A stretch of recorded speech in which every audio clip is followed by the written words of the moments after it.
Family is supposed to be your rock, but what happens when it crumbles? When loyalty is demanded at the expense of those you love most. One father's choice reveals where true bonds lie. My name's Daniel. I'm 42, and I live in a small town just outside Pittsburgh. I'm an electrician, the kind of guy who's up before the sun, thermos of coffee in hand, wiring houses or troubleshooting breakers in the cold. But that's just my job. My real life? That's being a dad to my two kids, Emma and Lucas. Emma's 12, sharp as a whip, always sketching fantastical creatures in her notebook. Lucas is 9, a soccer fanatic who'd probably sleep in his cleats if I let him. They're my everything. Especially since their mom and I split 5 years ago. It's just the three of us now. In a rented duplex with creaky floors and a backyard just big enough for a goalpost, I wouldn't trade it for the world. Growing up, I thought family was sacred. My parents, Frank and Linda, hammered that into me. Blood sticks together, Dad would say, usually when he needed something, money for a car repair, a hand moving furniture, or just my time. Mom was the same. Always preaching about duty, how kids owe their parents for every sacrifice. I bought into it, hook, line, and sinker. For years, I'd hand over cash I couldn't spare, skip my own plans to help them, or bite my tongue when they criticized my choices. It was just how things were. I was the good son, and that meant putting them first. But then I became a dad. Emma and Lucas changed everything. They weren't just my kids, they were my purpose. My reason to drag myself out of bed after 14-hour shifts, every overtime hour, every calloused hand, was for them. School supplies, soccer gear, art classes for Emma. It all added up fast. I'm not rolling in money, but I made sure they had what they needed. A new pair of glasses for Emma when she started squinting at her drawings, a decent pair of cleats for Lucas so he could keep up with his team. My parents, though, they didn't get it. To them, my kids were an afterthought. Their needs always came first. It started small, but it built up over time. Mom would call, asking for a little help with their cable bill, even though they both had pensions and a paid-off house. Dad wanted me to co-sign a loan for a new truck. Never mind that I was scraping by to save for a down payment on a place for me and the kids. I'd say no sometimes, but they'd pile on the guilt. After all we did for you, Daniel, Mom would say, her voice sharp enough to cut glass. Dad would just grunt, ungrateful, and give me that look, like I'd failed him. I'd cave more often than not, because that's what family does, right? You show up. Then came the breaking point. Last spring, they sat me down at their kitchen table, all serious, like they were about to drop some life-altering news. They wanted to go on a luxury cruise, Caribbean, all-inclusive, the kind of trip you see in glossy brochures. Price tag? 10 grand. They didn't have it, so they expected me to chip in. Not alone. Straight up give them the money. I was floored. Emma needed new glasses. Lucas's soccer camp was weeks away, and I was already stretching every paycheck to cover rent and groceries. I told them I couldn't afford it. I laid it out: school expenses, the kids' needs, my budget. Mom's face went stone cold. It's always about your kids, isn't it? She said, like that was a crime. Dad slammed his coffee mug down so hard I thought it'd crack. We raised you. Boy, you owe us. I tried to reason with them, explain how tight things were, but they weren't listening. Mom called me selfish, said I was putting my kids above real family. Dad just shook his head, muttering about how I'd turned my back on them. I left their house that night feeling like I'd been gut punched. For weeks, I couldn't shake the guilt. Had I been too harsh? Were they right? I'd always been the good son, but now I was the villain. I'd watch Emma sketching at the kitchen table, her tongue poking out in concentration, or Lucas practicing free kicks in the yard, and this fire would burn in my chest. They were my family. They came first. But saying no to my parents felt like betraying everything I'd been taught. I didn't know it then, but that was just the beginning. Things were about to get uglier. The weeks after that kitchen table showdown were brutal. I couldn't stop replaying my parents' words. Mom's icy, it's always about your kids. Dad's bitter, you owe us. I'd lie awake at night, staring at the ceiling of my duplex, wondering if I'd made a mistake.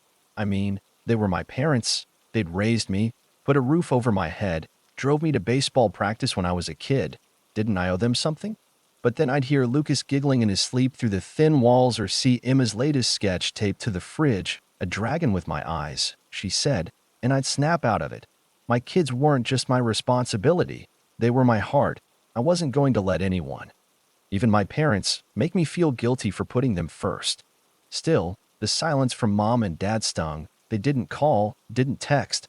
I'd drive by their house on my way to a job, half expecting to see mom watering her azaleas or dad tinkering in the garage. But the place looked like a fortress, curtains drawn, no life. I tried reaching out once, left a voicemail about Lucas's soccer game, hoping they'd show up like they used to. Nothing. It was like I'd been erased. Then came the family barbecue. My cousin Jenna hosts one every summer, a big thing with aunts, uncles, and second cousins twice removed. I'd always gone, kids in tow, because it was tradition. This time, I wasn't sure. I hadn't heard from my parents since the cruise fight, and I knew they'd be there. Emma begged to go. She loves Jenna's homemade lemonade, and Lucas wanted to show off his new soccer tricks. So, I loaded them into my beat-up truck, stomach in knots, and drove over. The backyard was buzzing when we arrived, kids running around, the smell of burgers on the grill.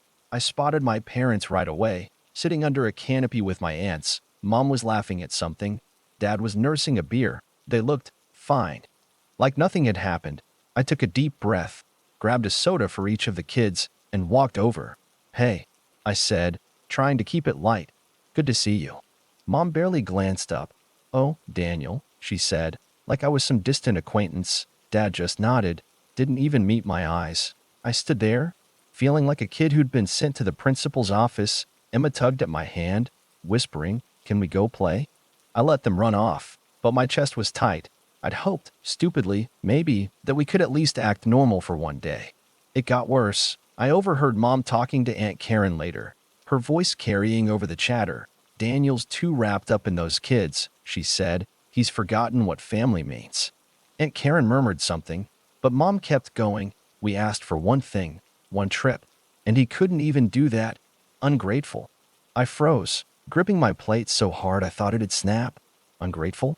I'd spent years bailing them out, dropping everything when they called, and now I was the bad guy because I wouldn't bankroll their vacation. I didn't confront her. Not there. Not in front of everyone. Instead, I focused on the kids, helped Lucas kick a ball around, praised Emma's cartwheel. But inside, I was spiraling. Was I wrong to say no? Should I have found a way to make it work? I kept thinking about all the times I'd stretched myself thin for them. The time I skipped a rare weekend off to fix their leaky roof. The cash I lent them for emergencies that somehow always ended up being new gadgets or dinners out. I'd never asked for anything in return, but now they were acting like I betrayed them. Driving home that night, Emma was quiet in the back seat, picking at her nails. "Grandma didn't talk to me," she said finally. Lucas piped up. "Yeah, Grandpa didn't watch my goal." I forced a smile, told them they were probably just tired, but it hit me hard. My parents weren't just punishing me, they were shutting out my kids, too. That's when the guilt started turning into something else, anger. If they could turn their backs on Emma and Lucas, maybe they weren't the family I thought they were. I didn't know it yet, but that barbecue was the last straw. Things were about to change for good. That barbecue left a bitter taste I couldn't shake. My parents' coldness, the way they ignored Emma and Lucas, it wasn't just about me anymore. They were hurting my kids, and that flipped a switch in me. I'd spent years bending over backward for them, swallowing their guilt trips. But this was different. Emma's quiet, "Grandma didn't talk to me," echoed in my head for days. Lucas kept asking why Grandpa didn't watch his soccer tricks. I'd mumble some excuse, but inside, I was angry. My kids weren't pawns in whatever this was playing at, and I was done letting them be collateral damage. I decided to confront them, really lay it out. A week after the barbecue, I drove to their house after putting the kids to bed. My hands were clammy on the steering wheel. I hadn't planned a speech, but I knew I needed to hear how their actions were affecting us. When I got there, Mom was in the living room, flipping through a magazine. Dad was in his recliner, eyes glued to a game show. They didn't seem surprised to see me, just mildly irritated, like I was a salesman interrupting their evening. "Mom, Dad, we need to talk," I said, standing in the doorway. Mom didn't look up. Dad muted the TV and grunted. "What now, Daniel?" I took a deep breath and let it out. I told them how their silent treatment was unfair, how it was hurting Emma and Lucas. I brought up the cruise again, explained calmly why I couldn't afford it. I wasn't trying to be selfish. I was just trying to take care of my family. You're their grandparents, I said. They miss you. This isn't keep going on like this. Mom finally put her magazine down, her lips a tight line. You made your choice. Daniel, she said, you picked your kids over us. Don't expect us to play happy family now. I was stunned. Picked my kids over them? They were my children. Of course they came first. Dad chimed in, his voice gruff. You've changed. Boy, you used to know what family meant. Now it's all about you and those kids. I tried to keep my cool, but my voice shook. Those kids are your family, too. You're punishing them because I wouldn't pay for your vacation? That's what this is about. Mom rolled her eyes. It's not about the money. It's about respect. We raised you, sacrificed everything, and you can't even help us out when we ask. Dad nodded. You're ungrateful, Daniel. Always have been. I felt like I was talking to strangers. These weren't the parents who'd cheered at my high school games or hugged me when I got my first job. They were bitter, entitled, and completely blind to what they were doing. I told them I loved them. But I wasn't going to let them guilt me into neglecting my kids. If you can't see why Emma and Lucas come first, then I don't know what family means to you, I said. Mom scoffed.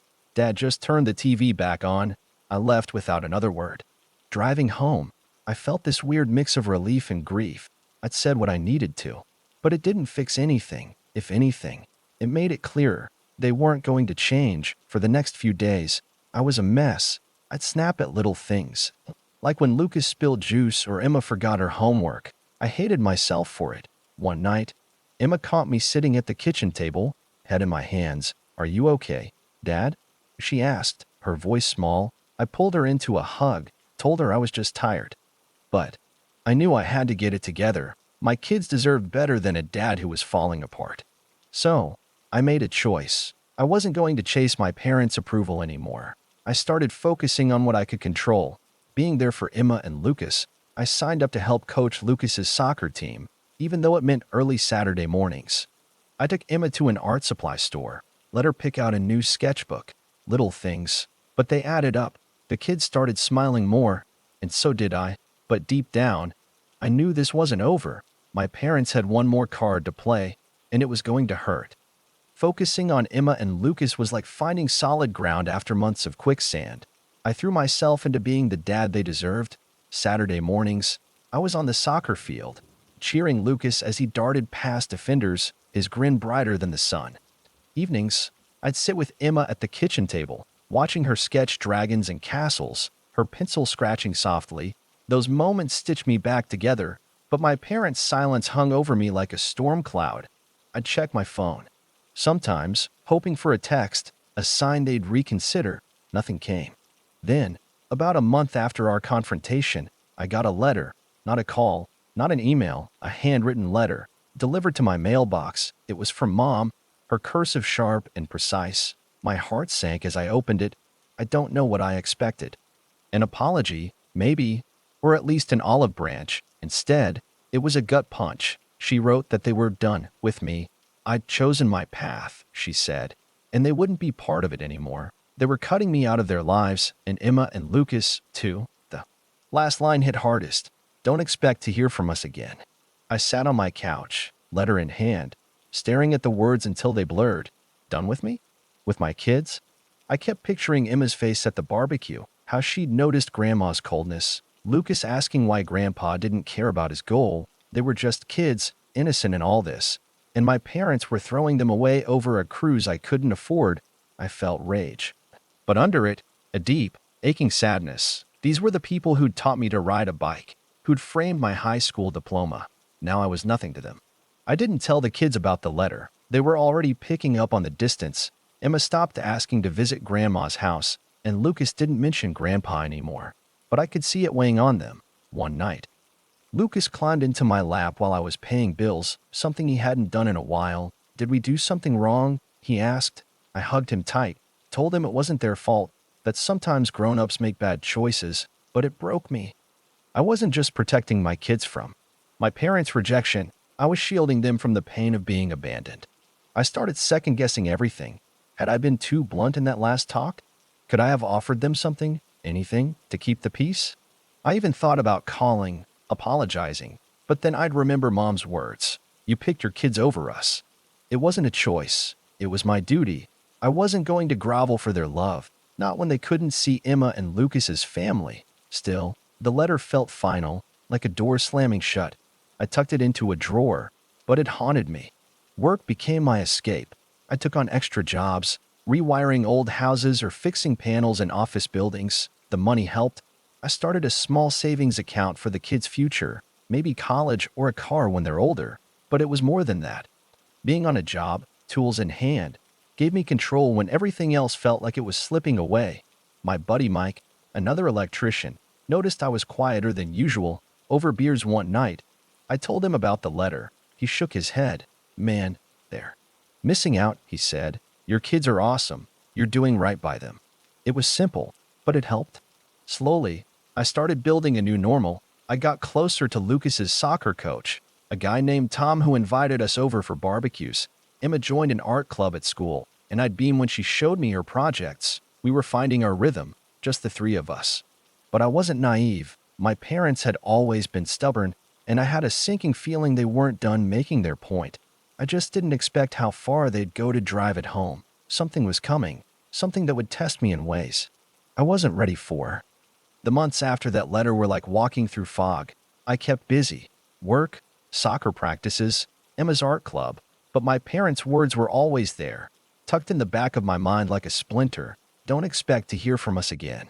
I tried to move on, to focus on the life I was building with Emma and Lucas. But it wasn't easy. Every holiday, every family event I heard about through cousins felt like a reminder of what I'd lost, not just my parents, but the idea of them. The idea that family was supposed to be forever. I leaned hard into being a dad. Lucas's soccer team had a winning streak, and I was there for every game, shouting from the sidelines, my voice hoarse by the end.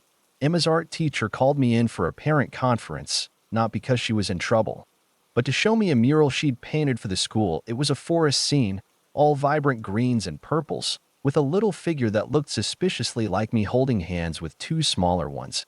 I nearly cried right there in the classroom. Those moments kept me grounded, reminded me why I'd stood my ground. But then Christmas rolled around, and that's when things took a turn.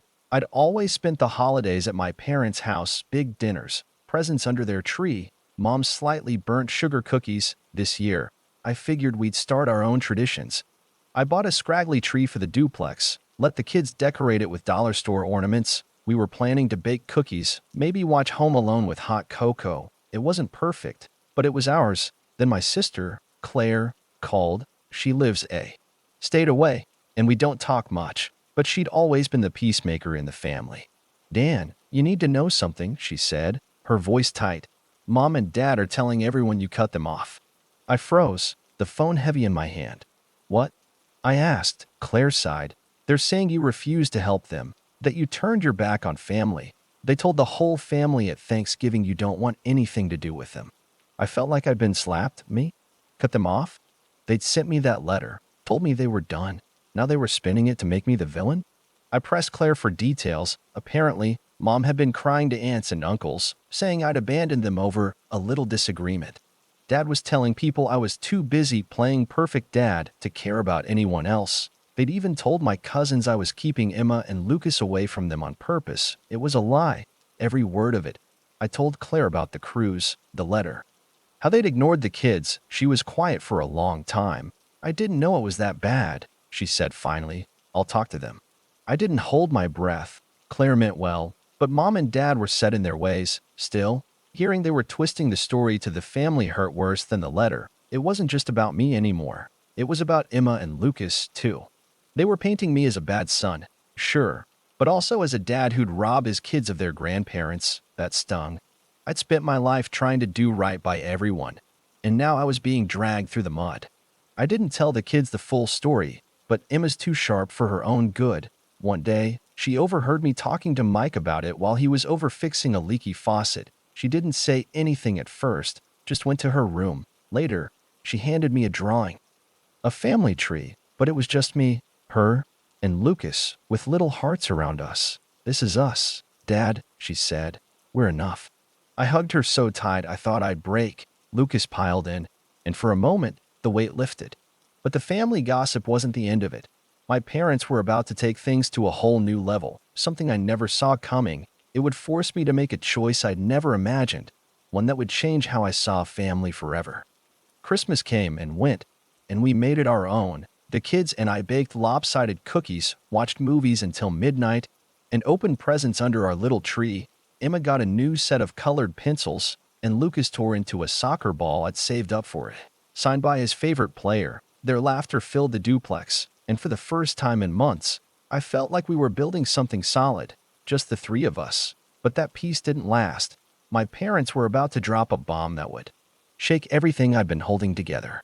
It was early January when I got a call from my cousin Jenna. Her voice was shaky, not like her usual bubbly self. "Dan, you need to hear this from me before it gets worse," she said. My stomach dropped. She told me my parents had gone to the family, uncles, aunts, cousins, and announced they were rewriting their will. They were cutting me out completely. Not just me, but Emma and Lucas, too. No inheritance, no family heirlooms, nothing. They told everyone it was because I'd abandoned them, that I'd chosen my kids over family loyalty. Jenna said Mom was playing the victim, saying they had no choice since I'd turned my back on them. I sat on the edge of my bed, phone still in hand, trying to process it. Though it wasn't about money, my parents weren't rich, and I'd never counted on getting anything. It was the principle. They were erasing me and my kids from their legacy. Like we didn't exist. Emma's drawings, Lucas's soccer games, our whole life, it was nothing to them. I thought back to the family heirlooms, Grandpa's old pocket watch, Mom's recipe book. I'd always imagined passing those to the kids one day, telling them stories about their roots. Now, that was gone. The worst part? They told the family I was the one who'd cut ties. Cousins I hadn't talked to in years were texting me, asking why I'd ghosted Mom and Dad. And Karen sent a long email about forgiveness and family duty. I wanted to scream. I hadn't ghosted anyone. They'd sent me that letter, told me they were done. Now they were rewriting history, and the family was buying it. I called Claire, hoping she'd set things straight, but she sounded defeated. "They're stubborn, Dan," she said. "I tried talking to them, but they're convinced you're in the wrong." I didn't know how to feel. Part of me was furious. They were punishing my kids for my decision to prioritize them. Part of me was just tired. I'd spent years trying to be the son they wanted, and it was never enough. Now they were making sure everyone knew I'd failed them. I kept it together for Emma and Lucas, but it was eating me up. At night, I'd sit in the dark, wondering if I could have handled things differently, maybe if I'd offered them a smaller amount for their cruise, or apologized sooner. We wouldn't be here. Then Lucas got sick, a bad flu that kept him home from school for a week. I took time off work, sat by his bed with a cool washcloth, and read him stories until he fell asleep. Emma would bring him her drawings to cheer him up, taping them to his wall, watching them. I realized something. My parents could take away their will, their stories, their approval, but they couldn't take this. They couldn't take the love we had, the life we were building. It was small, messy, but it was real. I started reaching out to the family myself. I called Jenna, told her my side about the cruise, the letter, how they'd ignored the kids. She was quiet, then said, "I had no idea. Dan, I'll talk to people." I did the same with a few cousins, even Aunt Karen. Some believed me, some didn't. But it felt good to stop hiding. I wasn't going to let my parents' version of the story define us. But just when I thought I'd found some clarity, my parents pulled one final move, one that hit harder than the letter or the will. It was a low blow, and it forced me to face the truth about who they really were. I thought the rewritten will was the final blow, but my parents had one more card to play. It was late February, and I was starting to feel like we were turning a corner. Lucas was back to his old self after the flu, tearing up the soccer field. Emma's art club was prepping for a spring showcase, and she was buzzing with excitement. I'd even patched things up with a few family members. Jenna and a couple of cousins reached out, apologetic after hearing my side. It wasn't perfect, but it felt like we were building a new kind of family, one that didn't revolve around my parents' demands. Then I got a call from Lucas's school. It was the principal, Mrs. Carter, asking me to come in right away. I rushed over, heart pounding, thinking Lucas was in trouble or hurt. When I got there, Mrs. Carter looked uncomfortable, like she didn't want to be the one to tell me this. "Daniel," she said, "your parents showed up at the school yesterday. They tried to pick up Lucas." My blood ran cold. Apparently, they told the office they were taking him for a special grandparents' day. The school didn't release him. Thank God for their strict policies, but it shook me to my core. They hadn't seen Lucas in months, hadn't called, hadn't checked on him when he was sick. Now they were trying to pull him out of school without telling me? I drove home in a daze, gripping the steering wheel so hard my knuckles turned white. Why would they do this? Was it some kind of power move? A way to prove they still had a claim on my kids? I called Claire, who was as shocked as I was. She said Mom had mentioned wanting to reconnect with the kids, but Claire had no idea they'd go this far. I tried calling my parents, but their phone went straight to voicemail. I didn't leave a message. What could I even say? They'd crossed a line, and I was done trying to understand their logic. When I picked up Lucas that afternoon, he was his usual chatty self, oblivious to what had happened. I asked if he'd seen Grandma or Grandpa, and he shook his head. Not since the barbecue, he said, kicking a pebble. Emma, though, overheard us at dinner. Why would they come to Lucas's school? She asked, her fork frozen midair. I didn't have a good answer. I just said, sometimes people make mistakes, but you two are safe with me. She nodded, but I could see the worry in her eyes. That night, I double-checked the locks on the doors. I contacted the school the next day, made it crystal clear that no one except me was allowed to pick up the kids. Mrs. Carter was understanding, even apologetic, and updated their records. I also reached out to a lawyer friend, just to be safe. He said my parents had no legal standing to take the kids, but the fact that I even had to have that conversation made my stomach churn. These were my parents, the people who'd raised me, and now I was treating them like a threat. The anger was back, sharper than ever, but so was something else, clarity. For years, I'd let their guilt trips define me. I jumped when they called, sacrificed my own peace to keep theirs. But this? Trying to take Lucas behind my back? It was proof they didn't care about what was best for him or Emma. They cared about control, about winning. I sat down that night and wrote them a letter, not to send, just to get it out. I poured out everything. The hurt, the betrayal, how they'd made my kids feel invisible. I didn't mail it, but putting it on paper felt like closing a chapter. I focused on the kids even more after that. I started coaching Lucas's soccer team full-time, not just helping out. I took Emma to her art showcase, clapped louder than anyone when her mural won first place. We were finding joy in the little things.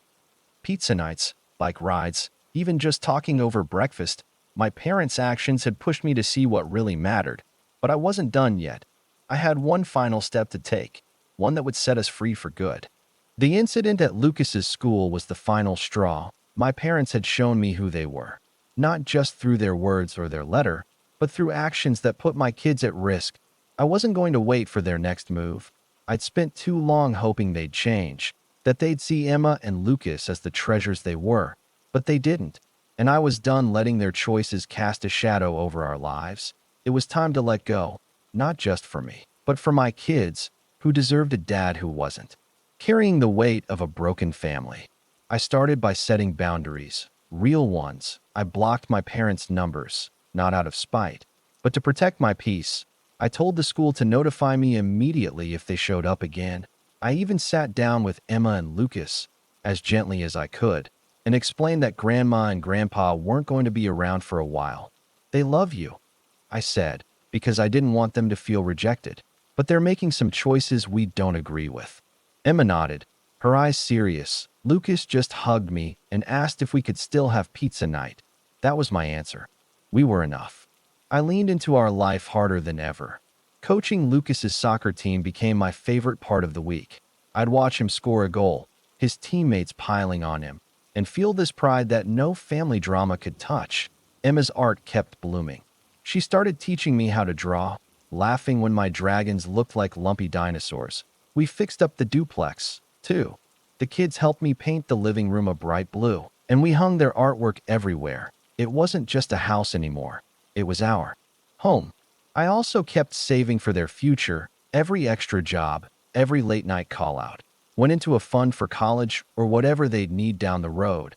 I wasn't rich, but I was steady, and that felt like a victory. My buddy Mike and his wife started inviting us over for barbecues, and Jenna came by with her kids for playdates. Slowly, we were building a new family.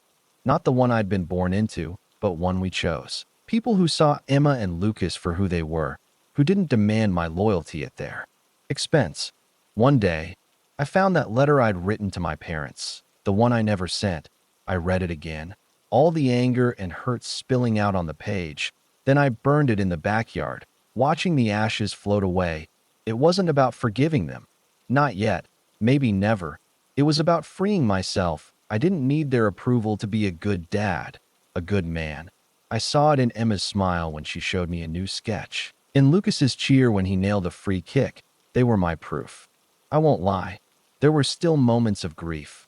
I'd see an older couple at the grocery store, laughing together, and wonder what went wrong with my parents. I missed the idea of them, the memories of dad teaching me to fish or mom baking my birthday cake. But those memories didn't change the present. They'd chosen their pride over their grandkids, and I couldn't unsee that. I stopped checking my phone for their calls, stopped driving by their house. I let them go. Looking back, saying no to that cruise was the start of it all. It wasn't just about money. It was about drawing a line. My kids came first, always would. My parents' absence hurt, but it also showed me who they really were. And in that space they left, I found something better. A life built on love, not obligation. Emma, Lucas, and I. We were a team. We didn't need a big family tree, just our little branch, strong and growing. I don't know what the future holds. Maybe my parents will reach out one day. Maybe they won't. But I know this. My kids are my family, and I'll fight for them every day. That's where love truly lies.